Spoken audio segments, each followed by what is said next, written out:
কলতলায় বাসনগুলো ভিজিয়ে দিলাম, বাসনের আওয়াজ হচ্ছে কেন? দেখি তো, চোর এলো নাকি?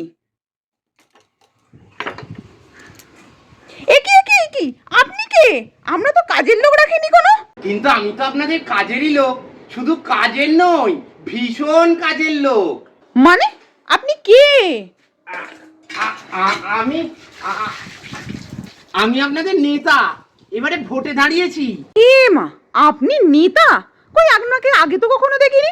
দেখুন, আমরা মানুষের পাশে আছি, যে কোনো রকমের সাহায্য আপনি এখন আমার থেকে পাবেন। যেমন ধরুন, বাসন মেজে দেওয়া, ঘর পরিষ্কার করে দেওয়া, কাপড় কেচে দেওয়া, দাড়ি কামিয়ে দেওয়া, চুল কেটে দেওয়া, সাবান ঘষে দেওয়া, বাথরুম পরিষ্কার করে দেওয়া, এই সব কিছু এখন আমি করে দেবো আপনাদের জন্য। তা আগে কখনো দেখিনি কেন? আসলে কি জানেন, আমাদের না একটা নির্দিষ্ট সময় থাকে, মানে ভোটের ঠিক 2 মাস আগে আপনি যখনই আমাকে ডাকবেন তখনই আপনার পাশে পাবেন, তার আগে কিন্তু আমরা বের হই না। মরণ, আপনাকে পাশে পেতে আমার বয়ে গেছে, লোকে কি বলবে? আরে লোকের কথাই গুলি মারুন, ওরা শুধু নিন্দেই করে। এই বিরোধী পক্ষ শুধু আমার নামে কুৎসাই রটিয়ে বেড়াচ্ছে জানেন।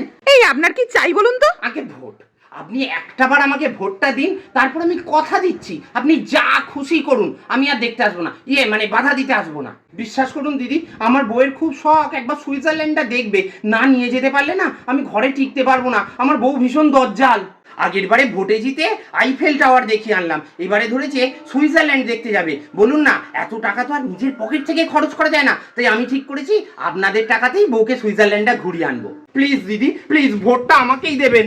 আরে আরে ছাড়ুন ছাড়ুন, এ কি করছেন? কেন পায়ে ধরছি? আরে আরে, আমার পায়ে ধরে লাভ নেই, আমি তো এখানে থাকি না, আমি তো এখানে ভাড়া থাকি, আমার ভোট তো উড়িষ্যায়।